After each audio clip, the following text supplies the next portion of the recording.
Okay, so welcome to tonight's webinar. So it's with myself, Andrew from Airs Health, and we've got Ian Sadler joining us today as well. And we're going to be discussing foot orthosis. We're going to discuss a few things about them, what they do, what they are, whether they should be used as a long-term or short-term treatment, and how they work as well. So hopefully we're going to be able to get through all of that in the next hour. As normal, if you have any questions, then pop them in the comments section below, and I'll do my best to keep my eye on the comments that come through, and we'll try and answer questions as we go. And if you're watching on YouTube, then make sure you press the subscribe button, because that's where the magic's at. All right, so before we get started, I'll let Ian introduce himself, because I'm sure everybody that follows Airs Health will probably know who I am. So yeah. So hi, I'm Ian Sadler. I'm like Andrew, podiatrist by undergraduate profession, and so basically I run a specialist gait analysis biomechanics sort of clinic where we try and work out what's going on with you, and we probably, for the context of this, orthotics are one of the treatments that we use, and for the number of patients who come in, we probably prescribe about 40 to 60% of our patients an orthotic of some type. Some of those are permanent, some of those are temporary, and we'll walk and talk around some of the decision making we might make for that.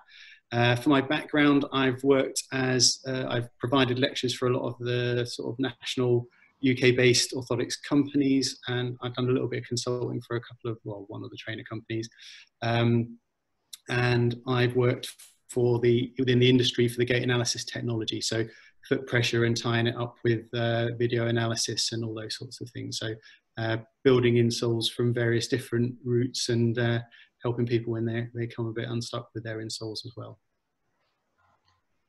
Brilliant. Okay, so yeah, what was the percentage do you say you? I'd probably say about 40 to 60% of the people have an insole. We just did an audit of our notes, and it's actually less than I intuitively thought.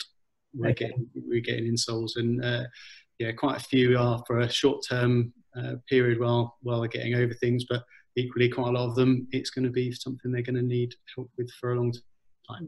Yeah, I think that ties in quite well with our use as well. But, yeah, probably about 40% have insoles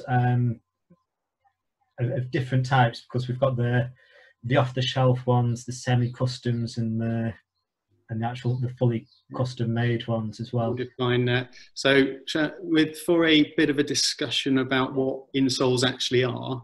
So yeah. I think people have a vague idea. We've got a pile of them here to look at. So people classically think of this sort of thing as an orthotic and insole, but we've got lots of different types and shapes and sizes. So essentially, a bent bit of plastic of some description that you're sticking in your shoe in the hope that it's going to help. So what's the difference between that and the shoe insole that comes with your shoe anyway, and those sorts of things. So I actually recently went to a conference. There was an American chap who called the insole from the shoe a sock liner rather than an insole. And I think I didn't like it at first, but I think I prefer that, because it makes us think that it's a temporary thing that needs to be changed every so often, because it's just, a bit of cushioning that's soaking up some of the sweat from your running feet. And the difference of an insole, which is essentially something we're trying to affect a change with. So if you're happy, Andrew, I'm just going to share the screen now, if that to work. Yeah.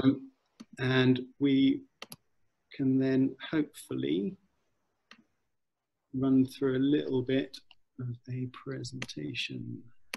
So I put together a couple of slides, because there's some definitions we need to think about with insoles, or I prefer to call them orthotic insoles rather than orthotics or insoles. So to start with, I don't think they're very well named. So orthotic implies a splint. So when you apply an orthotic to another part of the body, the aim is to hold it still or splint it. So whereas an insole is something that goes inside your shoe. So we're talking about foot orthoses or orthotic insoles, as I prefer to call them. I have another name I like for them later, but we'll come to that as we go. So we've basically got two broadly types of insole. So we've got what are termed professionally shank dependent or realistically shoe dependent insoles. So those are insoles which require the stiffness or the upper of the shoe to hold them up. So you've got an insole like this, which looks like it's got quite a lot of shape, but it's basically just a soft bit of rubber, all right? So that requires the shoe to stiffen it against the side. So we've got insoles like that. And then we have shank independent, or insoles which are independent of the shoe. So we've got one, I'll just grab one here. So something which has its own sort of standalone shape, which doesn't require the actual shoe to help prop it up. So some insoles, it's really important that you put them in shoes which are strong enough to support the function of the insole. And some insoles, some orthotic insoles, are standalone devices. Sort of, I like to think of them as an independent environment that you can put inside whichever shoe you're going to wear. All right. So broadly, they're the two types of insole. And then you've got lots of different formats that those two insoles can be. So first of all, we've got off-the-shelf insoles. So those are the sorts of things, as we've seen there, the Superfeets and the ones you can buy from Boots. Other pharmacists are available. And we've got a lot of what I term medical grade or off-the-shelf insoles. So certainly in the last sort of 5 or 10 years, a lot of insole prescription is now possible from a pre-made insole. So if you've got symmetrical problems, left and right are broadly similar in terms of the problems, and it's only one or two types of issue that we're trying to address with an orthotic, and off-the-shelf might be quite a useful solution for that. We've then got semi-bespoke or modular. So these are essentially pre-made components which are being stuck together to create you an insole. So it is bespokely made for you, but it's made from constituent or component parts which have been pre-made. So it's a bit like a Meccano set that we're sticking together to make that for you. And then we've got fully bespoke or custom devices. So these are usually created from a scan or a cast of some description. I just, for this here, I just ripped an image off the internet, but there's several different casting methods, several different scanning methods, lots of different software to make the scan. And probably one of the main things we'd be looking for there is if your foot had something sticky, outy or lumpy, which isn't going to be that comfortable on one of the bespoke, the pre-made types of things. Or if there's a particular thing that we're trying to achieve, maybe if it's not symmetrical. So if the left foot requires something different to the right foot, then we've got to make you that insole possibly. Okay, so they're the sort of devices that we're going to make. Yeah, I think that's something just to clarify, because a lot of people come into our clinic, and if we're making a bespoke insole for them, then there's quite a few different ways of getting a cast of the foot. Some people can use like a 3D scanner, which we've got the image of there, and then other people use foam boxes or plaster casts. I think a lot of patients get confused about the type of thing that they've had done for them. So if they're talking to somebody that's been to a different clinic and they've been through a different process, then quite often they can get a bit worried that they're not actually getting the custom insole if they have the full package. Have their foot casted in the same way. So the semi-bespoke ones, you can have those vacuum formed around your foot, for example. So that part, if you like, that's being vacuum formed around you, and then they would stick or grind elements into those. Whereas I was counting up, there's 6 or 7 different theories behind how you might construct an insole to make it a custom or bespoke, and each of those might require a different type of casting or a different type of scan. And then the software that makes them is, again, there's various different versions of how those softwares run. So when you get to that bespoke or custom, that's I'd probably take me a half a day or a day to go through all the different types and variants and why your decision-making process for those. So they're basically the broadly the ways, and there's not a right or a wrong way of doing it, which we'll come across later. So first of all, lots of myths around insoles, lots of things. So we're going to have a talk about what an orthotic won't do. All right, first of all, so the myth stuff. So the image that's on there is a very common image that's used. I often call it an image that's used to sell 1 million insoles.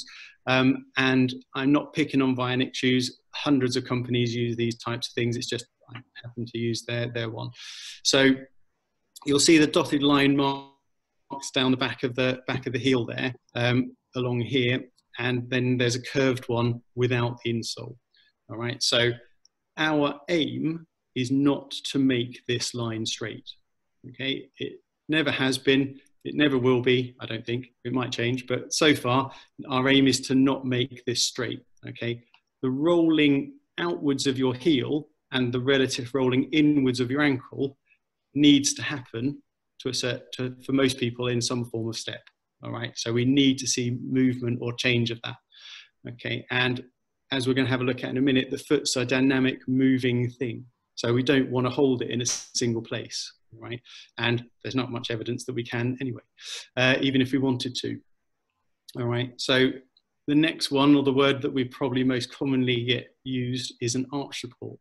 Okay. So an orthotic insole, certainly the prescription ones, I wouldn't be defining those an arch support. So as we'll have a look at in a moment, the arch is an emerging property from the way the foot functions. It's not something we want to prop up or just hold off the ground. So we're not looking to hold the foot into a neutral position, all right? So the foot has to go through a series of movements to get across the ground, and we're not trying to hold it in any one of those positions. You will perhaps, when you're having the insole either casted or during the examination to decide which insole, your foot might be held in particular positions as reference points so that you can see one bone relative to another, relative to another. So we need these sorts of reference points for that, but it's not the aim of the insole to sort of keep you there. All right. So this is why I don't like the word orthotic, because an insole is not going to splint your foot. If it did, you would not wear it. If an insole literally held your foot rigidly still, and then you had to move your body over the top or adapt to the ground underneath it, you just wouldn't wear it. All right. So if we could create an insole which is a splint, it would have to come above the ankle joint and wrap around most of the foot to actually hold it still. So whatever we do, your foot is going to move on or with that insole. Okay. So an insole does not weaken the foot. This is an interesting suspension of logic. So your tissues adapt to the job you ask them to do.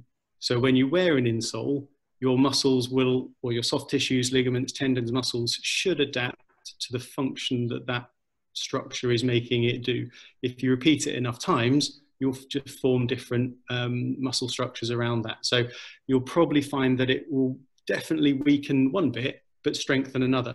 But then you have to ask why you're wearing the insole in the first place. And if why you're wearing the insole was a bit was working too hard and therefore hurting, it may well be one of the desired effects that we want to change the force or change the relative strength of different muscles.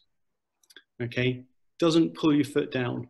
All right, so we can't yank your toes onto the ground, or we can't pull something closer with it. It can only push up. All right, it's not aiming to roll your foot out. Very often when you first stand on a pair of orthotic insoles, you'll feel like you're rolling out because you're so used to rolling in. All right, so 80% or so of the orthotics which are prescribed are generally for rolling in type problems, often termed pronation. But I'd say in my clinic, it's probably about 50-50. We see a lot of the people for insoles who haven't been able to be sorted out in other places. So 80% of orthotics prescribed generally of that rolling in sort of thing, although for some people their problem is they can't roll in enough. Got to be a bit of both. All right. Yeah, a lot of people think that they're just there to stop pronation and to limit range of pronation, but sometimes you actually need to generate that pronation force as well for people with other. Yeah, we've got to allow that foot to because pronation. We'll go through that in a little bit more in a second, and they're not going to make you dependent on the insole. Okay, so your muscles and ligaments and things will adapt around the shape that the insole allows your foot to progress over, and your muscles will learn that shape. So I often say to patients, and this isn't for everybody, but for most people, they can probably get away with using them like reading glasses after they've had them for 6 months. So when you first start wearing them, it's changing things, but after that, it's a nudge. Okay, so you can generally often get away with them for a bit less of the time, the longer you've had them for. Okay, so I thought it would be useful to go through what a foot is actually doing on the ground, okay, during a step, so that we can contextualize what an orthotic is actually trying to achieve. So when we hit the ground, we tend to hit the ground on the outside back of our heel. All right, so we swing a leg out in front of us, straighten our knee, pull our toes up so we don't smack the ground with them, and we hit that ground with the outside border of our heel bone. So if you're running, that might be midfoot or even forefoot, but it's generally the outside section that you're hitting it with. So at this point, all of your body weight is coming down the inside of your ankle, whereas the ground is hitting you on the outside. So that should cause your foot to roll in.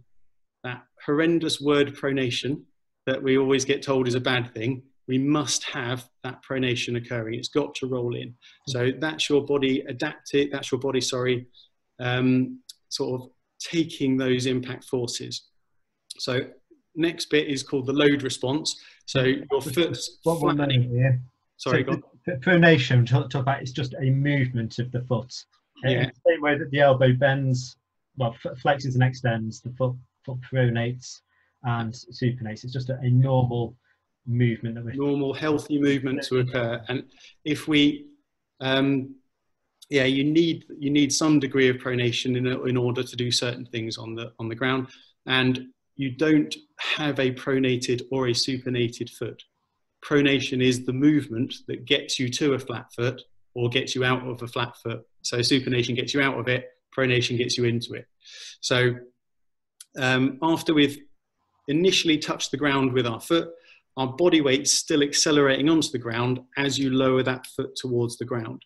So you're still going through a pronatory movement at that point. And then once you've got your foot flat on the ground, you then start to swing your shin bone over the top. So at this point, your foot is still rolling in, okay? So from, let me get my mouse back at this one, no.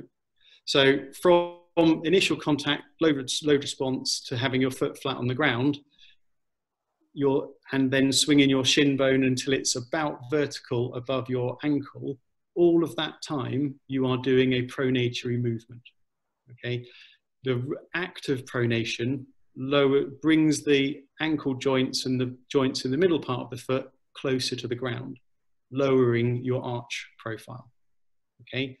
Once your shin has passed and you start to lift your weight onto the ball of your foot, you start to re-supinate. So you roll back out of that pronated position, your arch starts to rise up again, and your foot begins to re-stiffen. So we're basically, in the first 2/3 of the step, half to 2/3 of the step, we're taking those impact forces, turning your foot into a floppier thing, and allowing it to adapt to the ground surface. As you swing your body weight past, we start to roll the foot back out again, re-stiffen the foot, and allow you something stiff to push off. All right. So all of that has to occur in 0.4 to 0.6 of a second. All right. And you do that 8,000 to 10,000 times a day, 365 days a year, times however many years you've been alive. So for Andrew, 25.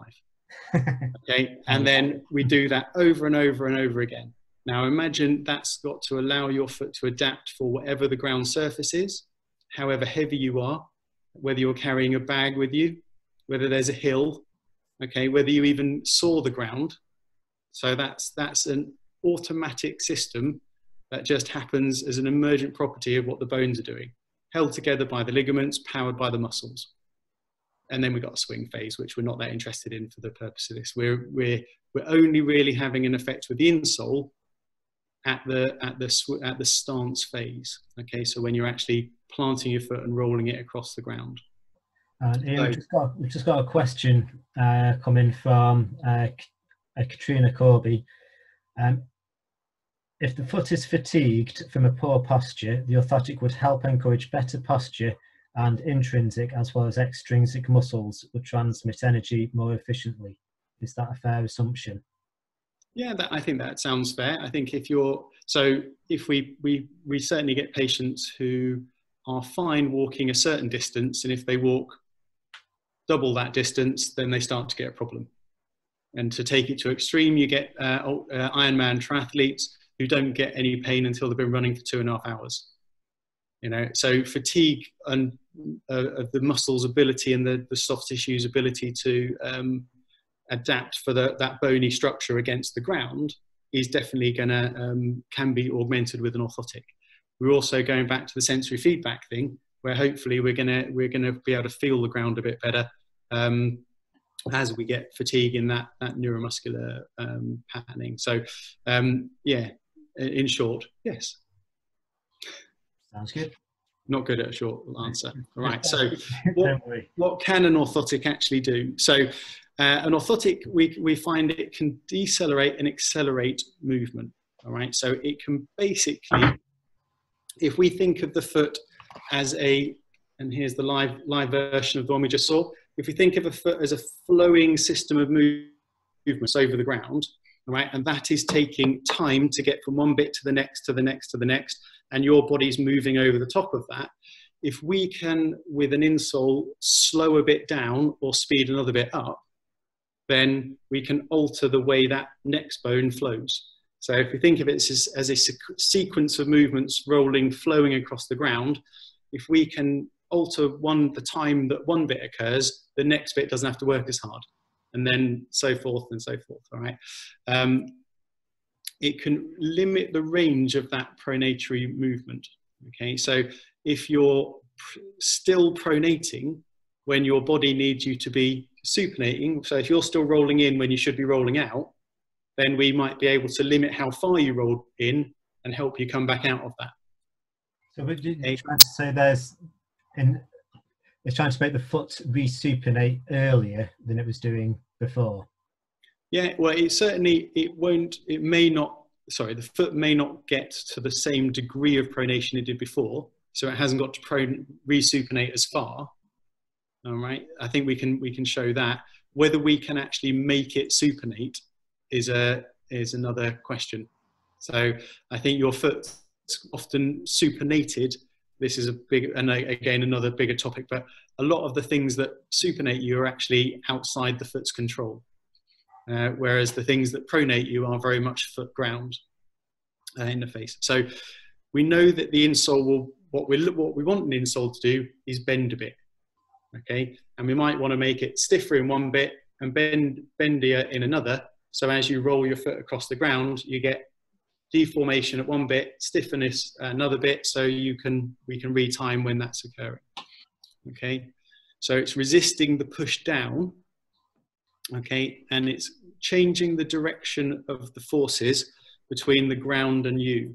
So if your body weight's coming down at this angle and we curve a bit up, we can change the ground from hitting you that way to hitting you that way.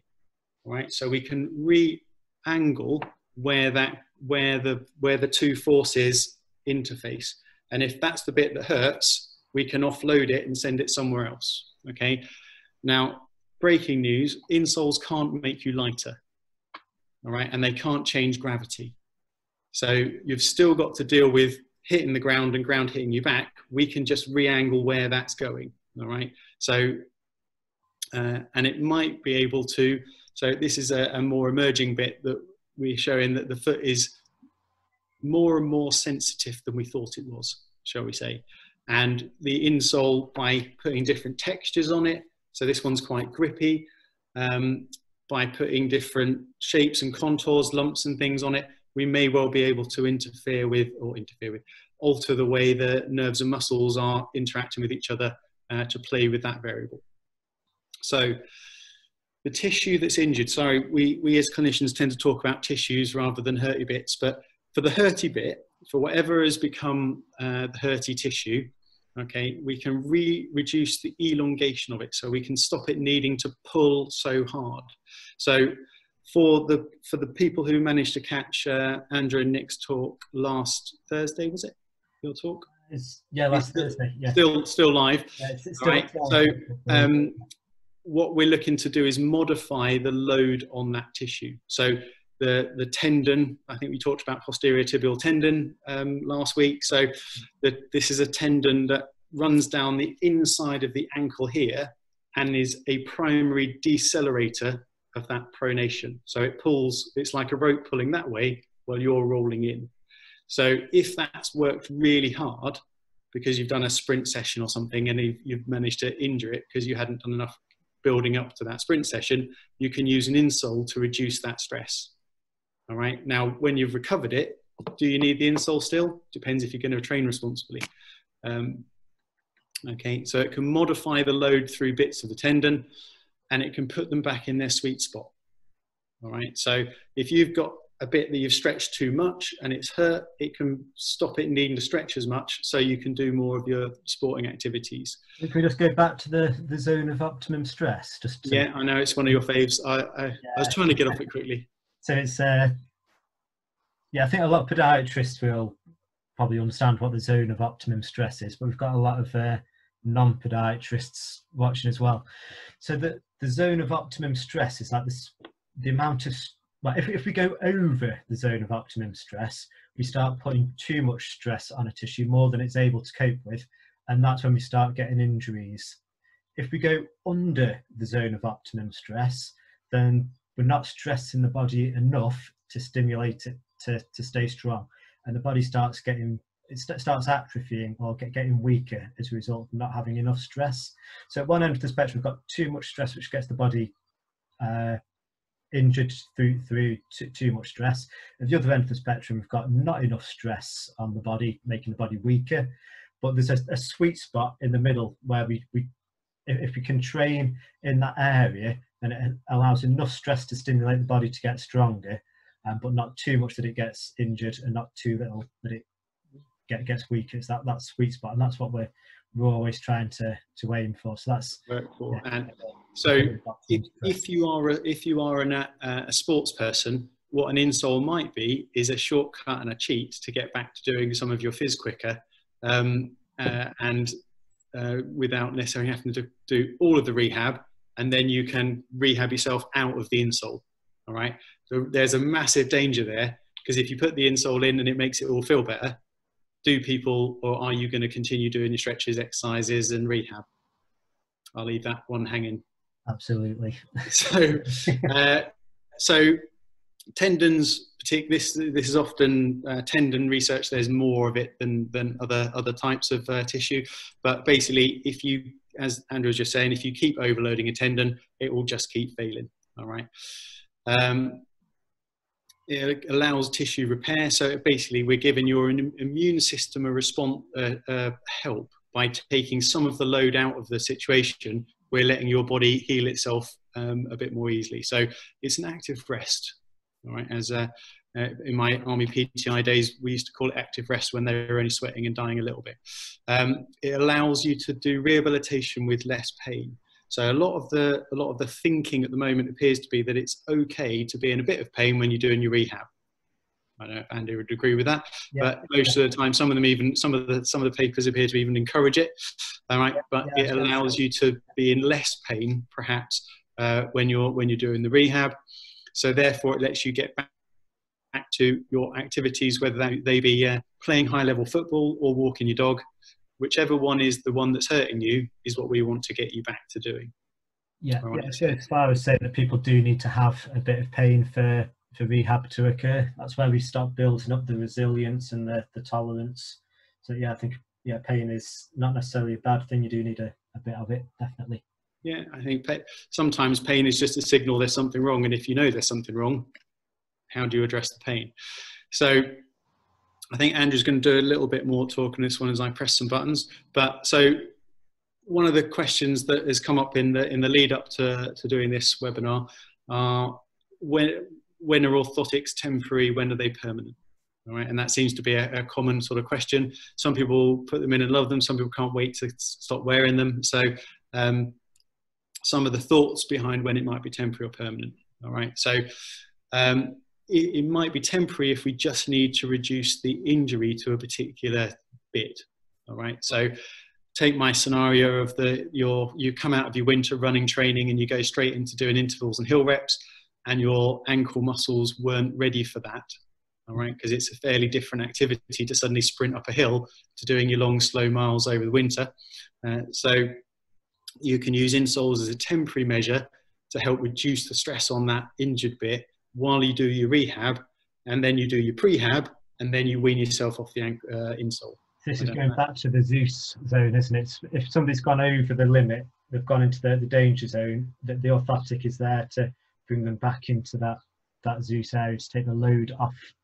Well, I've got that as a specific one in a second. Yeah, okay. So possibly give you more sensory feedback, and it gives you gets you back into that zone of optimal stress. So gets you back into your sweet spot, so you can then keep doing your sporting activity or get, I get as many people, when you really find out why they've come, it's because their dog's getting fat. It's not because their ankle or knee or something hurts. It's because they're not able to walk their dog's getting fat, they're feeling guilty about that, they've had to take it to the vets 2 extra times. So that's the actual motivator for coming in, not necessarily the pain.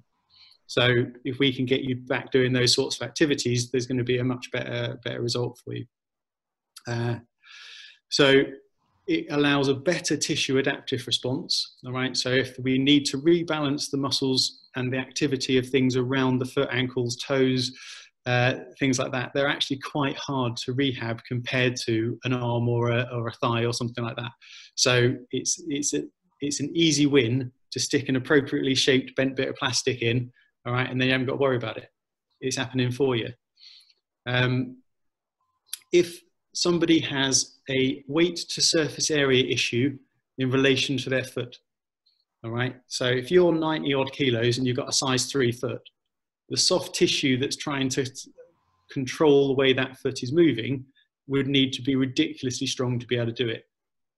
So you can use an insole to increase the surface area as a short-term measure, will hopefully address the other bits. Don't know if, a high BMI doesn't necessarily mean somebody with a high fat percentage. It can be muscle as well. If somebody's very muscle on top, then they're nice for you to say, but mine's fat. But yeah, big rugby players, again, to take the first scenario of someone, because a lot of the time, if you're a big fella playing a lot of rugby, doing your weight training, and then suddenly you go into new season training, if you've not done appropriate build up for that, it's a lot of power, and suddenly you're in a scrum pushing against it. So there's a lot of load going through tendons and things that it wasn't necessarily trained for. So permanent is generally when you can't get rid of the underlying problem. So if something's become arthritic and it won't move now, you're not going to be able to just rehab that. All right, you've got to find a way of offloading it, changing the stress, changing the forces, things like that. So whether that's arthritic knees or big toes, things like that, sometimes post-surgery. As with this insole, this is a bespoke one, but you'll see it's got some funky sort of shapes and cut things around here. So this person's got a lumpy bit basically sticking out at the bottom of their arch. So we need to provide some offloading for that, some cushioning, and then some deformity, so that they can basically spring back through their foot without having to press that bit on the ground. So that insole is likely to be a permanent change. Now, when I'm saying older people, I mean quite a lot older, not my age. So we're looking at where it's very hard to do enough rehab to cause that adaptive change in a long enough term to address their underlying sort of structure and mechanic. Sometimes people don't do all the exercises that they perhaps need to, or life doesn't allow them to. So insoles are a way of essentially cheating for that sometimes. So I think Andrew had some comments about these bits. He says, yeah, that's it. Can you see my cursor moving? Is that possible? No, it's not allowing. No, that's all right, that's fine. So yeah, because most of my patients I see are runners, so most of the injuries that we see are running related rather than arthritis related. So when we're using orthotics alongside a rehab program, because we're using with rehab, we're using exercises to start building people's strength and get them back to running. We can use orthotics to sort of get people back to the sports and activities that they enjoy doing, and that allows their tissues to stay stronger for that sport, because the body only adapts to the forces that are applied to it. So the only thing that's going to get you fit for running is running. Am I making sense? Yeah, I like it. Yeah, and if you're playing football or rugby or something like that, then if the orthotic allows you to carry out that activity, then you also keep that skill level up as well, which we can't do with gym-based exercises. So the orthotics allow you to carry out the activity that you're doing, but we still need to, probably to a lower level than you could before you get injured. But we still need to continue doing the gym work to build up the strength in the tissues to get you back to full strength. It makes you quite popular as a practitioner. No runner has ever been enjoyed being told not to run. No. So if we can find ways of helping people run, then that's quite useful. Especially if you're a dog walker as well. Sorry? Especially if you're a dog walker as well. If you've got a dog telling you that you need to go out for a longer walk, then there's no option. This is where these sorts of things can, because sometimes you can't rehab it quickly enough for the amount of activity you want to do. Yeah. So holidays are another one. I don't know about your case slide, Andrew, but I certainly get quite a lot of people who are suddenly in emergency when holidays come in. Yeah. And then they want to wear sandals and flip flops, and it's not that those are good or bad footwear in themselves, but if you've got an injury, it's harder to control that type of footwear with an insole. So with just need to make sure people are, when they're using the insoles for that reason, is that they're doing the exercise and the strengthening rehab stuff alongside it as well. So the orthotic isn't it is a treatment, but it's not the treatment package. The treatment package is the orthotic plus rehab as well. It's sometimes quite a hard conversation to have. People, I think there's an idea that insoles are just a standalone thing that you that was a pun I wasn't even intending, but a thing that you just stick in your shoes and that's all you have to do. And that perhaps there are some cases where that's the case, but very often, or nearly always, there's other things that need to be done alongside that. So it brings us on to what's the best type of insole, and unfortunately the answer is whatever the best one is for you. So an off-the-shelf insole is not more or less good for you than a semi-bespoke or a modular or a bespoke or custom. All right, the clinician will select the appropriate type of insole for you, for your condition and for your requirements. And sometimes it's, your footwear requirements might mean you have to have a custom one built when you could have worn an off-the-shelf one, but you're never going to fit that in your shoe.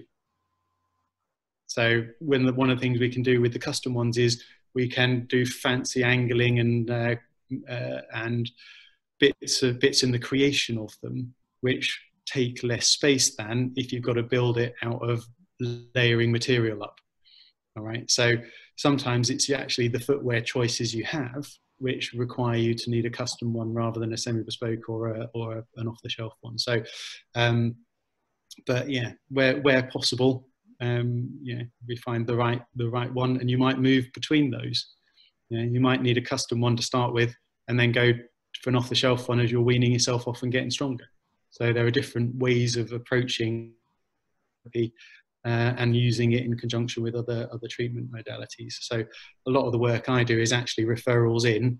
We do insoles as part of their treatment plan, write reports, and then send them back.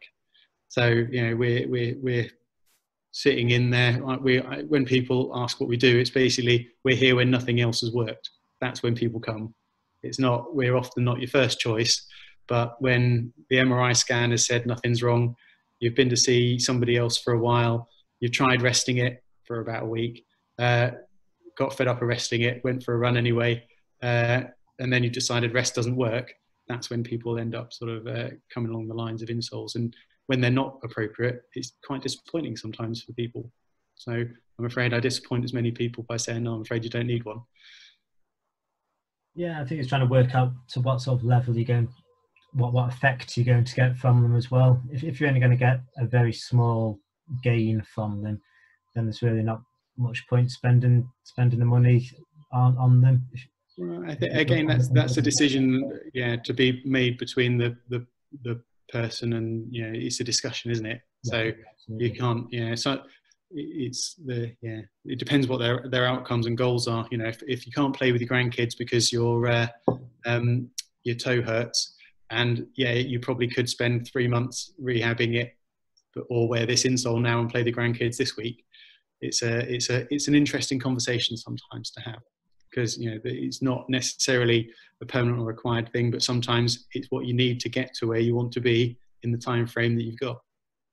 So I have got the references, or basically a bibliography there of a lot of the things I drew that from.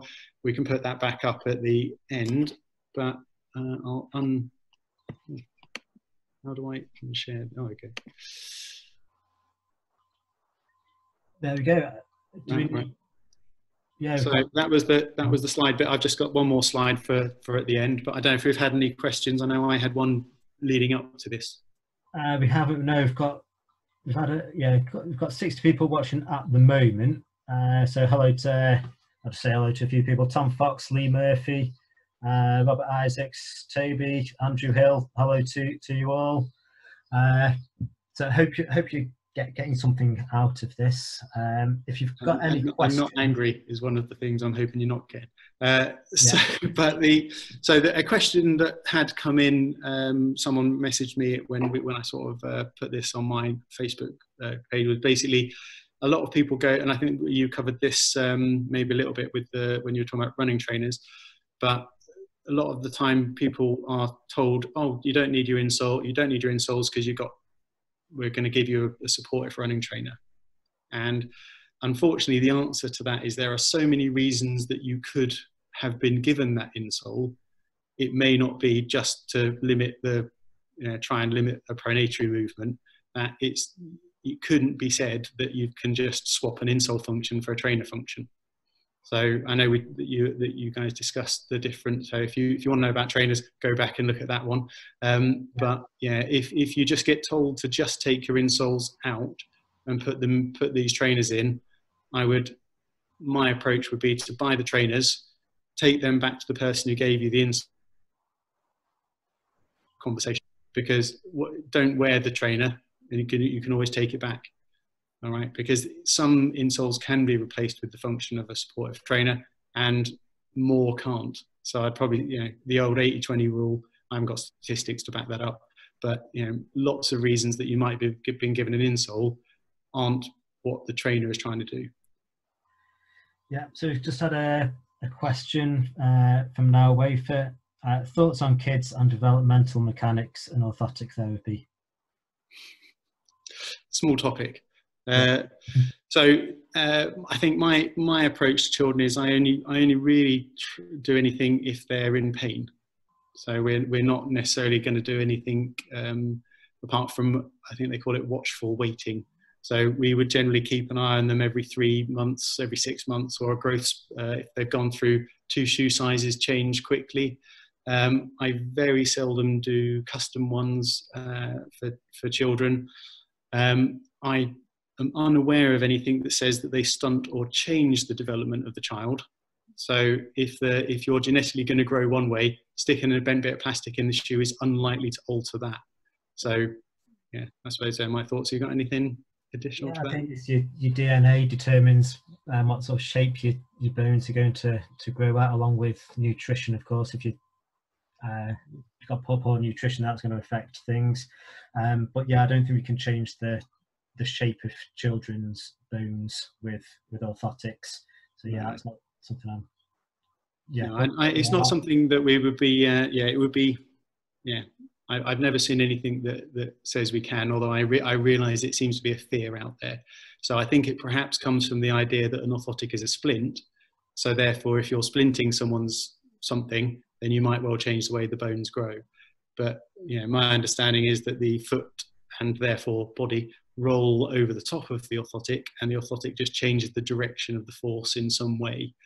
So it's an interactive. I prefer the term, if I was allowed to use a longer term, I would like to call insoles or orthotic insoles a tailored piece of ground to walk on. So what we've done is tried to create you the optimal piece of ground to walk on for the duration that you require the insole for. Yeah, I think if they're going to allow kids to run, jump and play and do what they do, then that's going to keep the body strong and developing how it should do. So we've got another question from Alfil Strong. Will orthotics offload problems around corns, e.g. on top of toes? Probably not on top of toes. It depends. So if the digit is corns are a little bit outside my world, but all corns are caused by pressure and friction, or most corns are caused by pressure and friction. So ones on top of the toes, by definition, have to be rubbing on your shoe somehow. So probably more often, sticking an insole in is going to take up space. So if your shoe is already too small in some way, or not the right shape for the front of your foot and you're rubbing on it, if you stick an insole in as well, then it's probably going to actually take space up. So it might make the situation worse. However, if you can adapt, if the digits are retractable, so if they're not arthritically in that kind of position and they're mobile, by changing the flow of the bones and things across the ground, you may allow the soft tissue to adapt and change over time, which could allow the toes to straighten out. So, but that's a long-term hope rather than a short-term effect on your corns. Yeah, certainly with corns we find on the bottom of the foot, so underneath the toes, then yeah, we can do quite a lot with insoles to help get rid of those. But yeah, the insole only really works from by redistributing pressure underneath the foot. So yeah, on top of toes, I don't think it's going to be. It can push up, it can't pull down, yeah, unfortunately. And yeah, it's doing a little nudge thousands of times. So you can certainly offload corns in the short term, but your body's still got to take time to readjust the way it's developing that sort of skin tissue under there. And again, we've still taken up space. And the deeper the hole we need to dig to create the space for that corn to not touch the ground, the thicker the insole needs to be, and the more bespoke probably. Actually, we can use like silicone things that we can make called ottoforms, and that they're sort of like a type of orthotic right around the toe, and they can actually offload pressure and friction off the top of the toe. So yeah, there are things that we can do for like long-term corns. Yeah.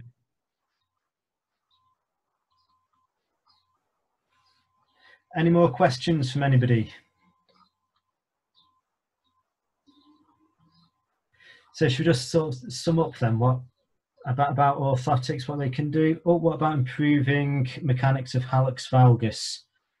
So yeah, when the big, if you've got a bunion. Yeah, so sort of bunion things where this bone's sort of sticking out, then the big toes coming back. So I think you have to, again, a bunion is probably another whole webinar for Andrew at some point. Yeah, we can certainly change the forces around it. And if you have a bunion, then the likelihood is that your foot is struggling to resupinate because you can't bend tissue around that big toe very easily. So insoles might become required secondary to that. I think there's very little that I'm aware of which says that we can make a bunion straighter by wearing an insole, but I think we can significantly reduce their progression if you can find the right type of insole. All right, but it's probably not going to just be an insole. Yeah, we can make life a bit comfy, but yeah, we can't straighten them out. So we've got a couple more. Hi, how would you determine the height of a Met dome? Met domes are a tricky thing.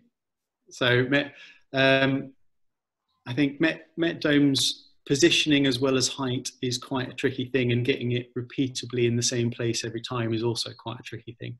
They generally need to sit a little bit further back than you intuitively want them. So when you first put them in, you usually think they're a little bit further back than they're usually a bit more bit further back than you think. In terms of determining the height, I suppose it's probably educated guess. I don't know if Andrew's got a more sophisticated. Yeah, I must admit for Met domes, they are tricky, but with a Met dome, it's I've not got an insole here to demonstrate what a Met dome is, but usually I get people into the clinic. So it's a lump here. All right. So if you've had a pair of Birkenstocks or something, they'll have a Met dome in them. So metatarsals, it's a dome that basically pushes up or raises the metatarsals before they hit the ground, takes a bit of pressure out of it. Just pushing up this part of the foot. Yeah, it's pushing up there rather than in the arch. So yeah, I generally get people into the clinic, and then we stick the Met dome in place whilst they're there, rather than trying to do it in the actual making process of the orthotic, and then we stick the top cover down afterwards. Yeah. I'll often test to see if they're going to work before making them a permanent feature. Yeah. Because they're of all the things you ever put on an insole, they tend to be the least popular. Yeah. It's a lumpy bit. It feels like a stone in your shoe because essentially we've stuck a stone in your shoe. It's just, we did it on purpose. So it takes a little bit of getting used to often. So we've got another question. My 13-year-old has worn orthotics for years. He has very flat feet. Should we get rid of them if they're not changing anything? I think that's probably quite a broad question because what is the change you're hoping to see? So again, it would be a conversation with the clinician who's issued the insole as to what the aim of them is, what you're hoping to achieve from them, and if change, you've got to define what you mean by change for that. But if it's not, it's unlikely to spontaneously give them an arch if that's what you're hoping for. But why do you? If it's still helping, it's not. What was the reason they started wearing them in the first place? If it was just because they had flat feet but no problems, that might not be an indication for having them. But if we're getting pains and symptoms that return when you take the insole away, then that would be an indication for continuing to use it. Yeah, I think that's a fair enough answer. So, a lot of people saying thank you. Arian Rowlands, Lucy Godfrey, thank you very much. Glad you enjoyed it, and Claire as well. Thank you very much for coming along, and I hope you've got something out of this. I think we're going to. It has been an hour. Yeah, wrap it up now, unless there's any more questions come through in the next couple of seconds. Yeah, we've got a few second lag. You're going to miss them. Yeah. Okay. Yeah, I think. Yeah, thank you very much, Jacqueline Davidson. So I think we'll wrap it up there then and call that a day. Okay. So do you want to just share the details of that? Yeah. If you want to pop up your last one there. So if anyone wants to get in touch with Ian, he's based down in Norwich. We're down with Alan Partridge. This is his. If you want to get in touch. So we're on all of the usual contact media. So email our reception at. There's Instagrams to follow, Facebooks to follow, websites, and we also run some courses on actually prescribing orthotics. So if you wanted to check out any of those, obviously you can always send us a message or contact us via Andrew as well. But I think it's remarkable to actually do it in an hour. Yeah, absolutely. Okay then. Thank you everyone for coming, and thank you Ian as well for coming along. It's been a great help. So we'll say goodbye to you all.